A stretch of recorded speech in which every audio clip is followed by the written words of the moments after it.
मुझे पद्मश्री मिला है, लेकिन उद्योग और ट्रेड में। जिस समाज में कभी खाना नसीब नहीं था, जहां कपड़े तक ढंग के नहीं थे, जहां रहने के लिए घर नसीब नहीं था, ऐसे लड़की को पद्मश्री मिला उद्योग और ट्रेड में।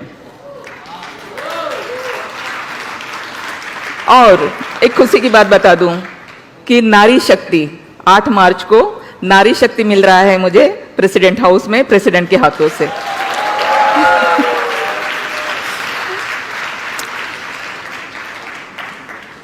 तो ये सारा करते हुए जो संघर्ष मैंने किया, मिला तो सब कुछ है, लेकिन कैसे, कितना संघर्ष करना पड़ा मुझे इन सारी बातों के लिए। मैं कमानी ट्यूब्स लिमिटेड की चेयरमैन हूं आज, जहां मैं कुछ भी नहीं थी, जीरो भी नहीं थी, लेकिन आज एक ऐतिहासिक कंपनी की चेयरमैन हूं। ये सब करते हुए मेरा जो सफर है, मैं एक छोटे से गांव से आई थी, एक छोटा सा गांव, जिस गांव में सिर्फ एक रास्ता था चलने के लिए, मतलब मार्केट जाओ तो वही एक रास्ता है, स्कूल जाओ तो भी एक वही रास्ता है, मतलब वही एक रास्ते पे सारा कुछ खत्म हो रहा है। लेकिन आज मुंबई जैसे शहर में मेरी कंपनी के नाम से 2 रोड है, रामजी भाई कमानी, कुर्ला कमानी। तो मेरा एजुकेशन तक नहीं हो सका ढंग से, मैं बहुत पढ़ लिख कर आगे बढ़ना चाहती थी, लेकिन छोटी सी उम्र में शादी कर दी गई, शादी भी सक्सेस नहीं हुई। उसके बाद घर वापस बाबा लेकर गए, लेकिन वहां जाने के बाद लोगों को ये बात भी पसंद नहीं आई कि एक बेटी जो ससुराल गई थी वो वापस मैके कैसे आ सकती है, क्योंकि ये तो हमारी परंपरा है ही नहीं ना। ससुराल में चाहे वो लड़की मर जाए कोई बात नहीं है, लेकिन वो वापस नहीं आ सकती, क्योंकि उसको समाज ठीक नहीं समझता। और फिर समाज जिस नज़र से, अंदाज से मुझे देखना शुरू किया, तो मुझे इतना बुरा लग रहा था कि मेरी वजह से मेरे माँ बाप को बहुत कुछ सुनना पड़ रहा है। मैं बोझ बन चुकी हूँ धरती के ऊपर, क्योंकि ना तो मेरे पास एजुकेशन है, मैं नौकरी नहीं कर सकती, ना ही मैं ससुराल में, अच्छा है मेरा ससुराल जिसमें मैं संसार कर सकती हूँ। तो फिर मुझे क्या करना चाहिए? तो मुझे ऐसे लगा मुझे मर जाना चाहिए, और मैंने पॉइजन पी लिया। पॉइजन पीने के बाद भी मैं मर नहीं सकी, मुझे बचा लिया गया। लेकिन बचने के बाद जो लोग मुझे देखने के लिए आ रहे थे, वो ये कह रहे थे कि ये लड़की, तूने ये क्या कर दिया? अगर तू मर गई होती तो लोगों ने क्या कहा होता? लोग तो यही कहते ना कि महादेव की बेटी ने जरूर ऐसा कुछ काम किया होगा जिसकी वजह से इसे मरना पड़ा। तो ये बात जो है वो मेरे दिल की गहराई तक पहुंची कि ये क्या है, लोग न जीने देते हैं न मरने देते हैं। जीना बहुत मुश्किल था, इसलिए मरने का रास्ता चुना था, लेकिन मरने भी नहीं देते, तो अब क्या करें?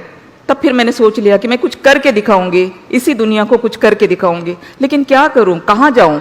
कुछ रास्ता नहीं था मेरे पास, क्योंकि मैं एक छोटे से गांव में रहने वाली, और उस जमाने में इतना सारा कुछ था भी नहीं जिस तरह से आज के ज़माने में बहुत कुछ सीखने के लिए है, मेरे ज़माने में नहीं था।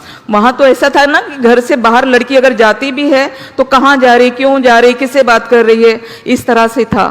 उस सारे ऐसे हालातों में अपना रास्ता चुनना यकीनन बहुत ही मुश्किल था, लेकिन फिर भी मैंने किसी की परवाह नहीं की, क्योंकि परवाह अगर करती तो शायद मैं कुछ कर ही नहीं पाती। और मैं चलती रही, रास्ता मिलता गया। सिलाई सीखी, सिलाई के तौर पर मैंने नौकरी की, नौकरी जो 2 रुपये रोज से और 60 रुपये महीने से मैंने स्टार्टिंग की। उसके बाद मैंने उसी से अपना रास्ता चुना।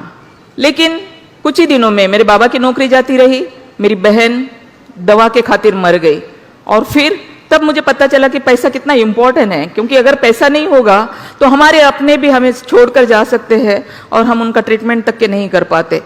तो फिर पैसा कमाना चाहिए, और फिर मैंने अपना संघर्ष शुरू किया। कहाँ से आएगा, कैसे आएगा, कहाँ जाऊँ, मैं सोचती रही, और फिर पता चला कि सरकार की कुछ स्कीम है जिसमें से हम लोन ले सकते हैं और कुछ कर सकते हैं। और मैंने 50,000 का लोन लिया। 50,000 के लोन में मैंने बुटीक के लिए लिया था कि मैं अपना बुटीक शुरू करूंगी, लेकिन बुटीक के साथ साथ मैंने फर्नीचर का भी शुरू किया। लेकिन इसी के साथ साथ मैंने ये भी देखा कि मेरा बहुत सारा यूथ जो है वो बिना नौकरी के ऐसे ही भटक रहा है, उनके पास नौकरी नहीं है, सरकार के पास देने के लिए सबको नौकरी नहीं है, तो क्या करना चाहिए? तो जिस रास्ते से मुझे लोन मिला, जिस रास्ते पे मैं चली, उस रास्ते पे मेरे यूथ को भी ले जाऊंगी, ताकि इन लोगों को भी मतलब इनकी रोजी रोटी चलती रहेगी। और मैंने एक संगठन बनाई, सुशिक्षित बेरोजगार युवक संगठन, और उस संगठन के द्वारा बहुत सारे बच्चों को मैंने लोन लेके दिया। गेट टुगेदर हम लोग एक साथ करते थे। बैंक के जो मैनेजर है वो स्कीम के जो भी ऑफिसर्स है वो, और इस तरह से बच्चे लोगों को बुला के एक ही प्लेटफॉर्म उनको मिलता था और वो अपने स्कीम के बारे में बताते थे। जो स्कीम उनको यूथ को अच्छी लगती थी उसी हिसाब से लोन लिया जाता था और वो लोगों का भी काम होता था। तो इसी तरह से एक तरह से मेरा सोशल काम चल रहा था, दूसरी तरफ मेरा बिजनेस भी अच्छे से चल रहा था। यही करते करते लोगों के बीच मेरे लिए बहुत अच्छी भावनाएं होने लगी कि ये जो लेडी है ये बहुत अच्छा काम करती है, और मेरे पास जो भी लोगों की तकलीफें होती थी वो मेरे पास आते थे। तो इसी तरह से मेरे पास एक प्लॉट आया और वो प्लॉट में काफ़ी सारे लिटिगेशन थे, वो लिटिगेशन मैंने दूर किए, और वहाँ पर जब बिल्डिंग बनाने की बात आई तो 99 की ये बात है, 95 में मैंने प्लॉट लिया था, 95 से लेकर 99 में मैंने उसको क्लियर किया। लेकिन हमारे पुरुष प्रधान देश में एक महिला वो भी बिल्डर बने, ये हजम तो नहीं होगा ना। ऊपर से मैं बुद्धिस्ट हूँ, एक बुद्धिस्ट, ऊपर से महिला, और ये बिल्डर बनेगी, क्योंकि बिल्डर तो सिर्फ पुरुष बन सकते हैं, महिला कैसे बन सकती है। और फिर मेरे नाम की सुपारी तक की दी गई, सुपारी दी गई। लेकिन मेरी नसीब अच्छी थी कि जहाँ पे ये मीटिंग चल रही थी वहाँ से एक आदमी मुझे आकर बताया उसने कि मैडम आप अपने गाँव चले जाइए क्योंकि आपको आपकी सुपारी दी गई है। तो यहाँ बहुत सारी महिलाएं बैठी हुई है, मैं उनसे पूछना चाहूँगी कि अगर आपको कभी पता चला कि आपको कोई मारने वाला है तो मुझे बताइए आप क्या करने वाले हो, क्या करने वाले हो बताइए। क्योंकि मुझे उस आदमी ने ये कहा था कि हम रिक्वेस्ट करते हैं आपको कि आप अपने गांव चले जाइए क्योंकि आपका मर्डर होने वाला है। तो मैं डरी नहीं, अपने गांव नहीं गई, क्योंकि अगर मैं डर जाती, अपने गांव चली जाती तो आज इस स्टेज पे यहाँ पे खड़ी ना होती, किसी खेतों में काम कर रही होती।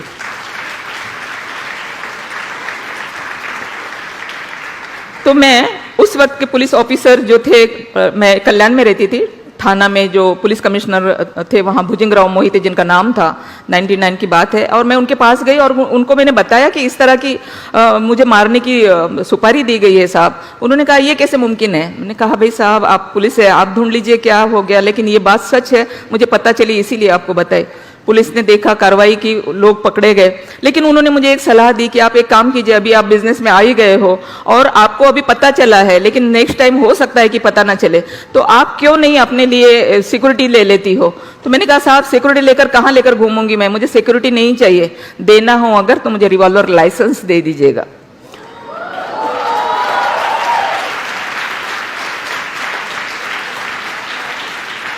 ताकि मैं अपनी हिफाजत खुद करूंगी। और आपको यकीन नहीं आएगा, शायद भारत की मैं पहली महिला होंगी कि 11 बजे मैं साहब के ऑफिस में गई थी थाना कमिश्नर के पास, और शाम को 6 बजे मुझे लाइसेंस मिला, एक ही दिन में। तो उसके बाद बहुत सारे ऐसे क्योंकि मेरा काम तो इसी तरह से था, मैं आगे बढ़ती रही और कई बार ऐसे होता रहा। लोग कहते रहे कि बस आप इस तरह से काम कर रहे हो, कहीं ना कहीं आपको कोई मार डालेगा। मैंने कहा कि मेरा रिवॉल्वर है मेरे पास, उसमें 6 गोली है, जब तक 6 गोली है तब तक कोई माइकलाल मुझे मार नहीं सकता। तो मैं इस तरह से काफी संघर्ष से मैं आगे बढ़ी हूँ, और मेरे पास से डर नाम की कोई चीज नहीं है। मैं आप सबको भी ये कहूंगी कि डर जिसके पास में है वो आगे बढ़ ही नहीं सकता, क्योंकि हमारे पास होता है ना छोटा छोटा डर कि अगर मैं ये करूं तो क्या होगा, अगर मैं वो करूं तो क्या होगा, अगर मैं वहां जाऊं तो क्या होगा। इस तरह का जो डर मानसिकता दिमाग में होती है तो इंसान डर जाता है, आगे नहीं बढ़ता। इसलिए डर को निकाल दीजिए, अपने आत्मविश्वास को जगाइए, आप भी बहुत कुछ कर सकते हो।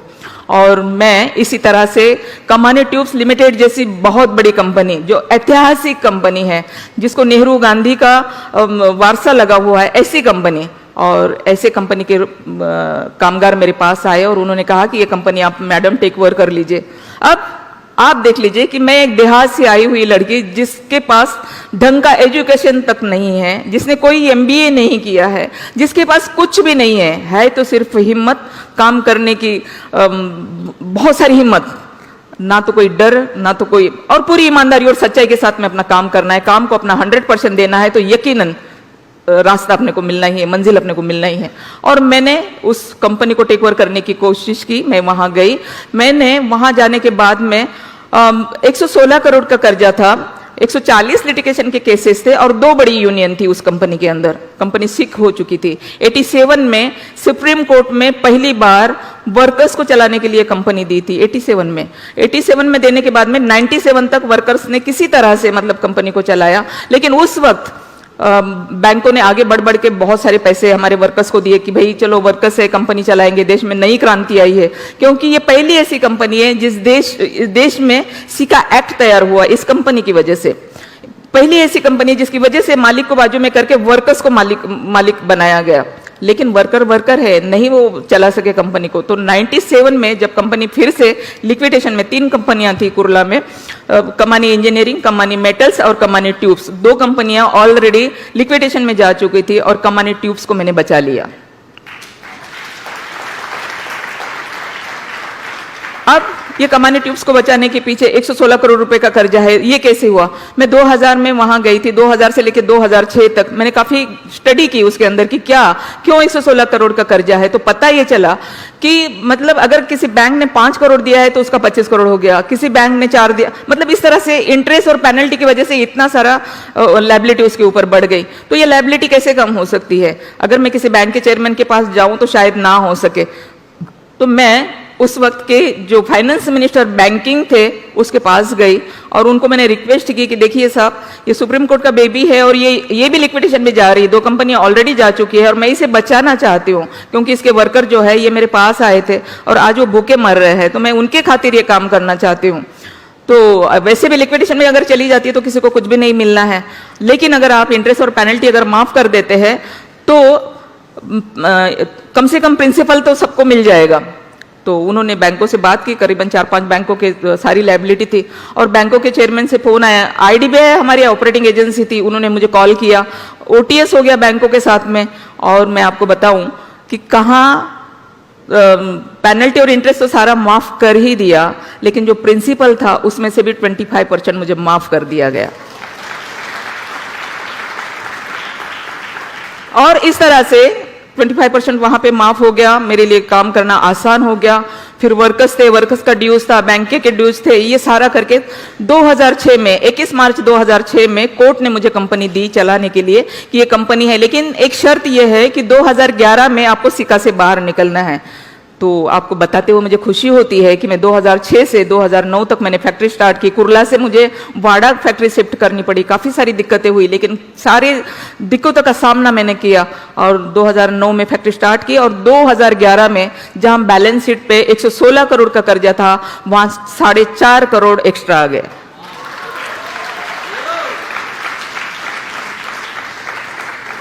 तो इस तरह से मेरा संघर्ष रहा और बहुत सारा है बताने के लिए, लेकिन वक्त हमारे पास कम है, इसलिए बहुत कम में ही बात करेंगे। तो 2011 में मैं सिका से बाहर आ गई, इसीलिए सरकार ने मुझे 2013 में पद्मश्री से नवाजा और आज दुनिया भर के अवार्ड्स मुझे मिलते हैं, दुनिया भर के। एक महीने में 5-5 अवार्ड्स, आप यकीन नहीं करोगे। मैं अभी लंदन से परसों आई हूँ, 27 तारीख को मुझे लंदन में वहाँ के पार्लियामेंट में भी मुझे अवार्ड्स मिला। तो इस तरह से